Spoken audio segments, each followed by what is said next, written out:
Mm. Welcome to another weekend edition of All the Way Live with the Byrds, where I am one half of your dynamic duo. I go by the name of Dr. James Byrd. Whoa, whoa, whoa.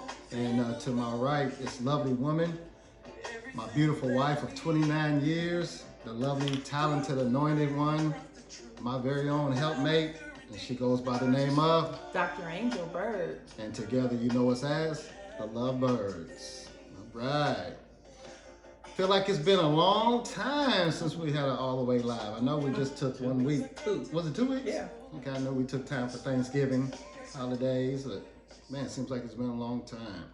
But we're happy to be back with you and ready to discuss one of our favorite subjects as I always say, in the whole widest of the world, and that is marriage. So I just want to say welcome to the show, and then I'll let my lovely wife welcome you and share what might be on her little merry heart. What's on my merry little heart is, do you care about marriage?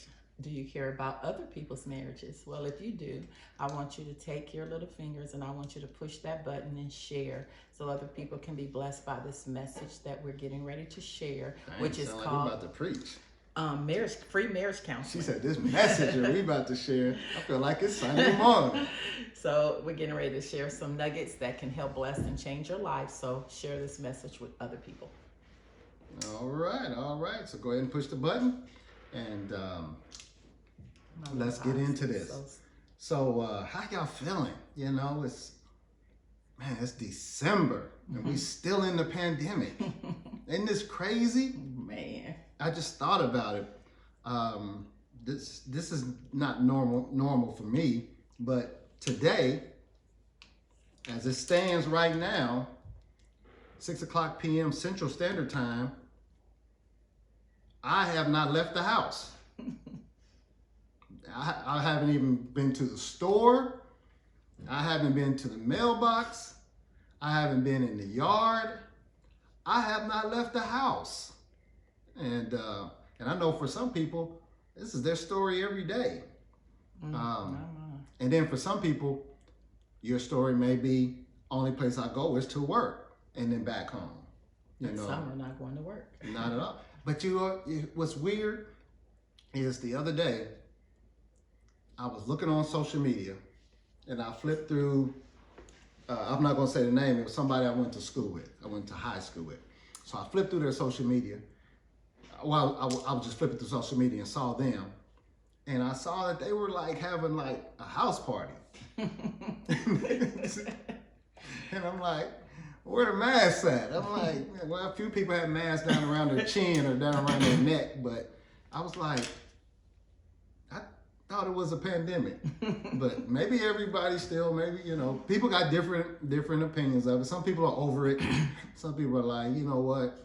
They keep telling me this and, whatever. So I don't want to get into all the dynamics of the pandemic, the CDC, what to believe, what not to believe.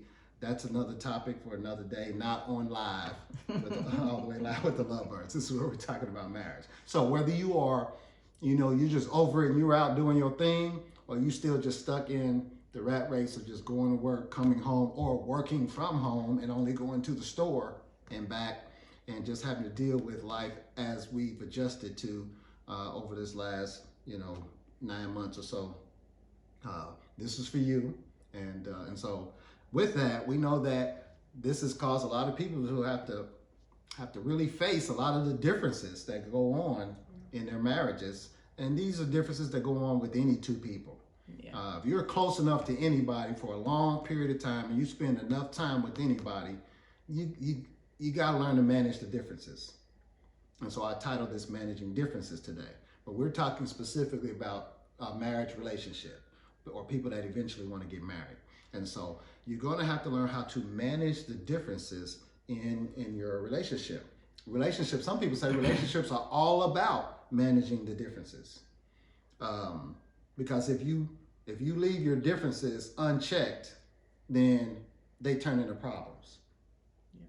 And so you can learn how to manage your differences. If you have a business, you can learn how to manage the differences of the people that work for you. if you're in a company, you're a manager, you're a supervisor over a team, and there's differences there. You can't learn how to manage the differences of those people, that it's going to crumble from within. And the same thing happens with our marriage. If we can't learn to manage our differences, listen, stop trying to force the other person to be like you. I think that's we keep trying to do that, not purposely. You don't know that you're trying to do that, but the way we argue and the way we fuss and the way we get after one another, and when I say we, I'm not talking about my wife and I, but I'm just talking about in general, and us in the past too, and at times, the way we as married people try to force feed, our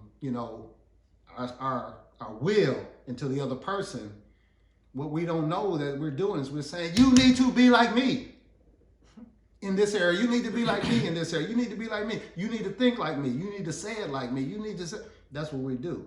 And I'm telling you, that don't work. You can't force another person to be just like you.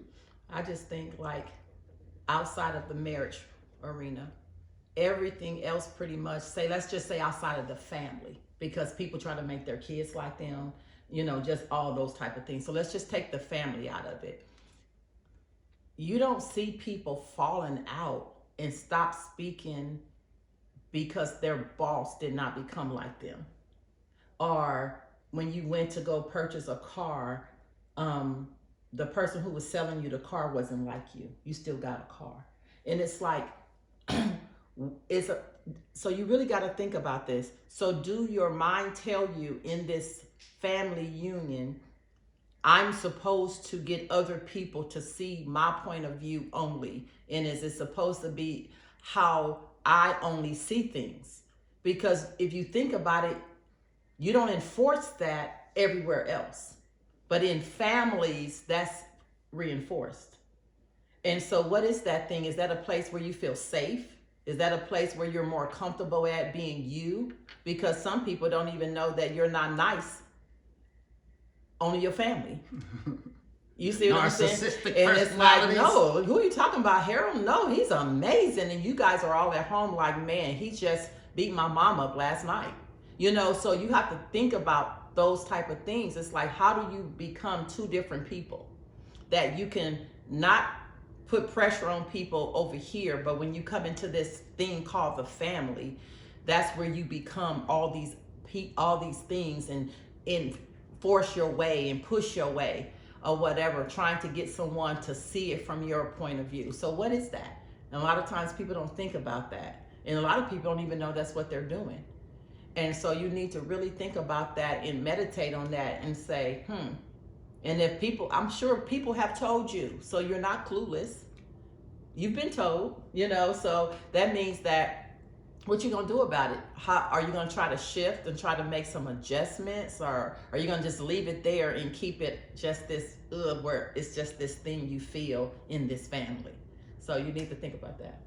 And so one of the things you brought up there, you brought up the mind. What you said, what is it? Just your mind tell you this. So you brought up the mind, and so going to the mind or the brain, dialogue. So we're talking about managing differences, and in managing differences without actually arguing, that fighting with one another. Even the Bible tells us that we're not our own. We're not the enemy.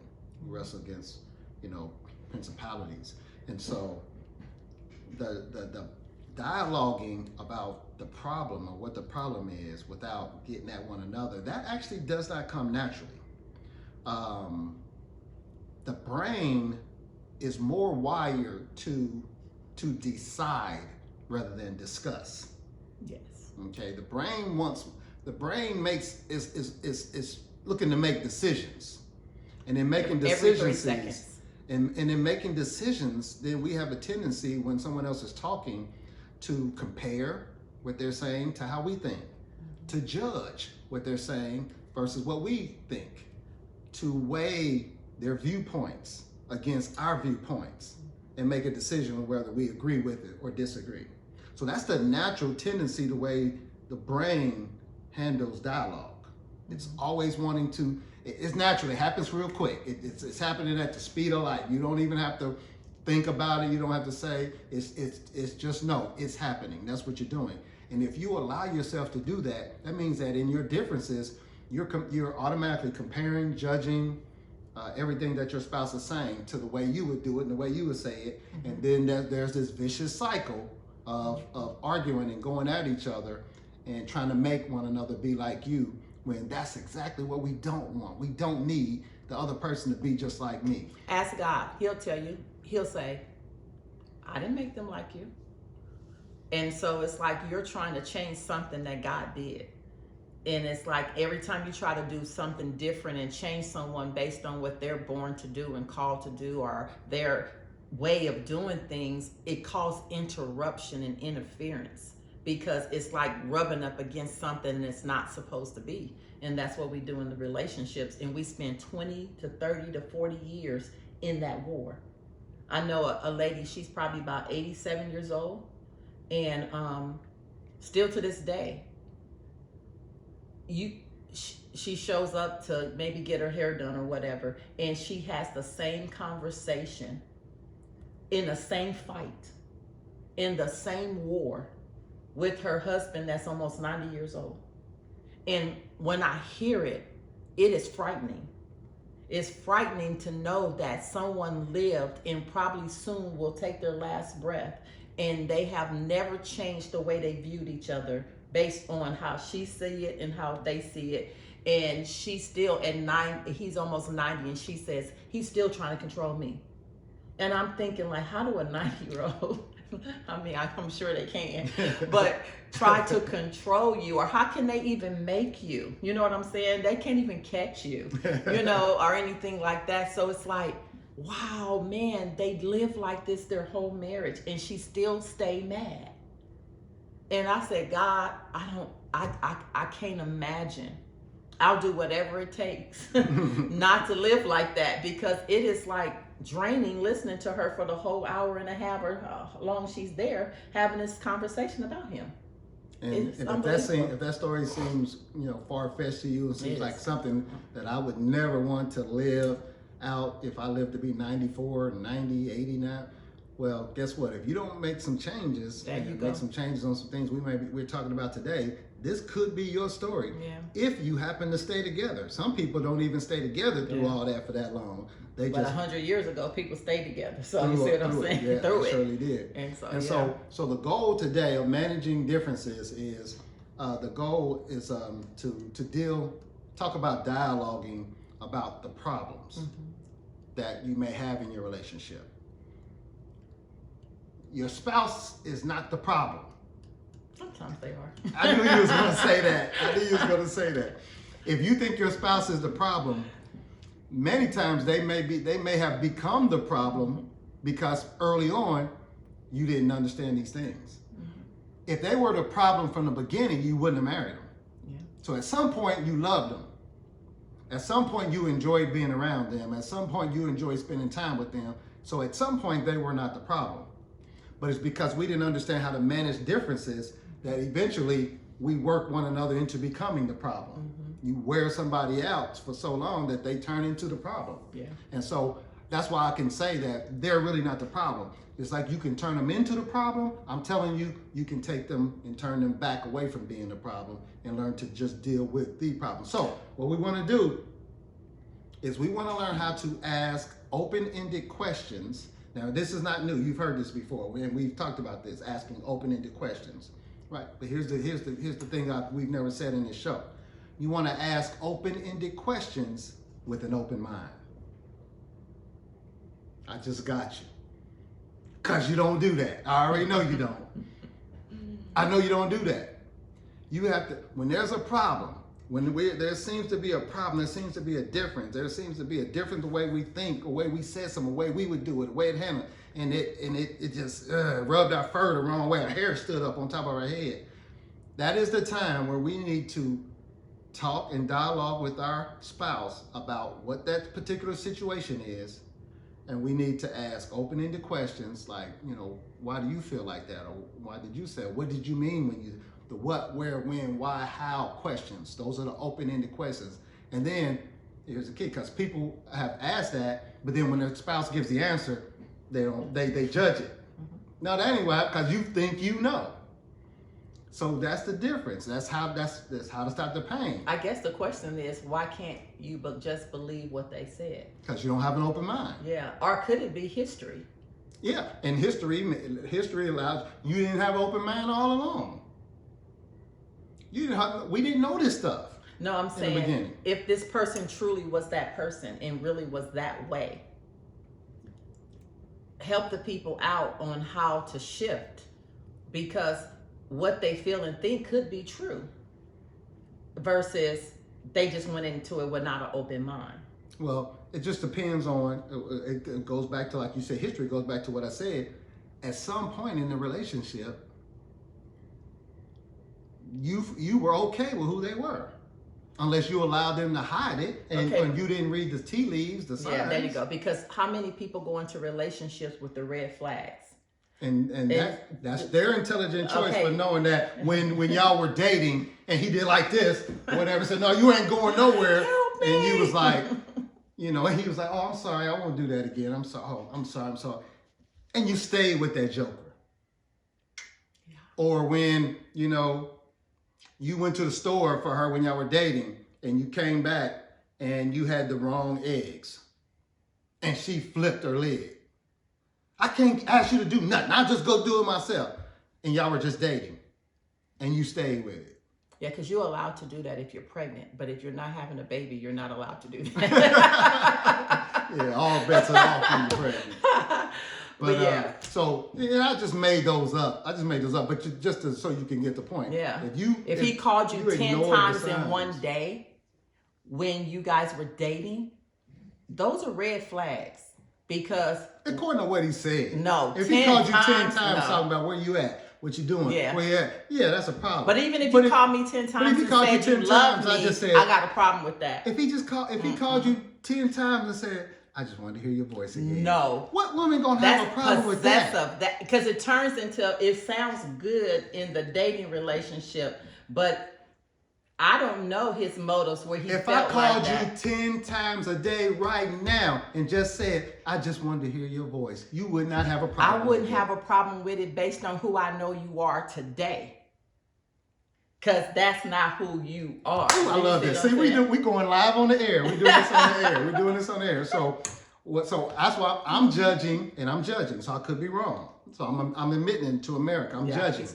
So I'm judging the statement that you made about the 10 times somebody calling. Mm-hmm. I'm judging that on you believing that when somebody calls somebody that much, it's because they're trying to be possessive and they No, I don't mean a one time. I mean, if this is over a period of time and your phone is ringing that many times in a day on a consistent, I don't care if they said I'm loving you. As long as when you don't answer, they don't say, why you didn't answer my call? Or, something crazy like that. If they just was like, I just had a break. Just wanted to hear your voice. That's needy. That's something that's not okay. I see a whole bunch of women out there saying, I wouldn't. You've said that for me. Guess what? I'm cool with it now. I've heard I can hear a lot of women out there saying, I love my husband to call me 12 times a day just to say I love you. You said my husband, who you've gotten to know and you've been with and have a family with. That's but when you're dating, it's not okay. No, I'm saying that you have to pay attention as a woman or man to the red flags. And if someone is consistently doing certain things like that, then that has a potential to be something else. Yeah, I'm not saying it's not. I agree, absolutely. So, you got to pay attention to the red flags. That's all I'm saying. And I just made that up because most people I know are not calling somebody. I'm giving you a challenge. Call me 10 times for a month every day. As soon as we get off, we're gonna start. I'm gonna call you 10 times tonight. I just made that up because I don't know anybody that's called. I don't know any guy that's called. Even in the dating phase, that's called a woman 10 times in a day just to say, I wanted to hear your voice. Yeah, my point exactly. 1 or 2 times. Yeah. So yeah. So I just did that so y'all can see that you can have differences but not fight. Yeah. Because this was real life. We wasn't rehearsing this. No, we didn't rehearse that. We had a little different opinions. But look what we just did. We dealt with the different opinions and didn't look at each other as the enemy and as a problem. And I was open-minded. I don't know if she was not. She didn't budge. I was open-minded and I bend it, and I was like, okay, or you're fine, or whatever. So at least one of y'all got to be open-minded. If this is going to work, if you're going to manage differences, you got to be open-minded. It'd be great if he just stay open-minded, or we'll have the best marriage in the world. The best, you know what? Two people married and being open-minded in what the other person thinks, man, that's a recipe for a wonderful marriage. Yes. When we do marriage counseling. When we do marriage counseling, that's the problem. He's stuck in his way. She's stuck in his way. You don't have that open-mindedness. I mean, when you hear it, it is like, even when we did it, it's like the most selfish moment. Yeah. It's like at that time, you don't even know how selfish you guys both are. It's like the most selfish moment in the marriage when you're going back and forth and you just like, well, no, he won't, but well, he didn't do this for me, she didn't do this. It's like the most selfish moment. And if people can just get over themselves in wanting what they want when they want it, that'll help too. Absolutely. And this is the reason this is so important in maintaining a great relationship and managing differences, is because this open-mindedness, what that does is that allows your spouse the opportunity to influence you. Listen to what I just said. You trying to influence me? Yes. And you trying to influence me all the time. That's what a woman is. The Bible said God gave us a helpmate. In another language, that means he gave you an influencer. He gave you somebody who's trying to influence your every decision. That's what a woman does. But the open-mindedness allows them the opportunity to potentially influence you. That doesn't mean they have to, but you just got to be open-minded to at least, you know what? When's the last time you said this during a problem, discussing a problem in your relationship? I see your page. I hadn't looked at it this way. When's the last time? When's the last time that you were talking with your spouse and it got heated, and so in order to calm down, you decided to look at the situation a little different, and in looking at the situation a little different, you say, okay, why did you say that? Or what did you mean? What did you mean by that? And when they told you what they meant by that, your response was, I never looked at it that way. I'm going to ponder that. I'm going to think about that. How great does that sound? Wow, I got excited about you. How great does that? She whispered that into the camera. She said, I'm going to start doing that, babe. No, She said, I've never done that before, but I'm going to start doing that, babe. Oh, you are wonderful. Oh, my God. I asked her to start doing it. So much to be open and honest like that in front of the world. Wow. Oh, wow. Thank you so much. I'm so glad we did this show today. But wouldn't that be wonderful if you and your spouse could have those moments more often on a regular basis? I think you need to share it. I think everybody needs to get together with their spouse and they need to listen to this one. We're going to put this on the list of favorites. So you need to have open dialogue with an open mind. So be open dialogue. Ask open-ended questions. That's what I mean. Open-ended questions with an open mind, with the intent to potentially allow influence on your decisions or on your thoughts. That's what we have to allow. We need to allow influence on our thoughts. That's what we're trying to do anyway when we try to force it. And you can't force influence. I can't force you to think like I can't. But if I'm open-minded and I listen to you and I listen to you with my heart, and you're open-minded, you listen to me with your heart, then there is the potential for influence in our decisions. And when we influence our decisions, then we influence our thinking, we influence our actions, and then everything starts to work out for the better. What would you like to say in wrapping up this session concerning open-ended questions with an open mind and influence and managing differences? So since I'm such a romantic and that person, like even when we come to do these, because they're not scripted and I hear things or that we haven't talked about in a while or things like that come up, I just go into that little fairy land or whatever saying, wow, can it really be like that? And so, yes, that is the desire, and we're all aiming for the same goal, to experience marriage, heaven on earth in your marriage. And what is that? What is heaven on earth in your marriage? Peace. Peace. joy, happiness, not conflict, not offense. Like all of those things that come in to make you feel like your marriage is like hell on earth. So people can describe hell on earth, but can anybody describe the heaven on earth? Come on. And that's where we want to go. It's like you hear tons of people say the opposite. But I want to meet that group that we can have dialogue and have a conversation about the heaven on earth.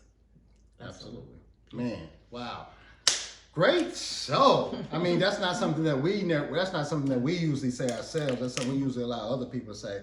But I'm saying it's great because it felt great in really talking about this and really sharing it out there.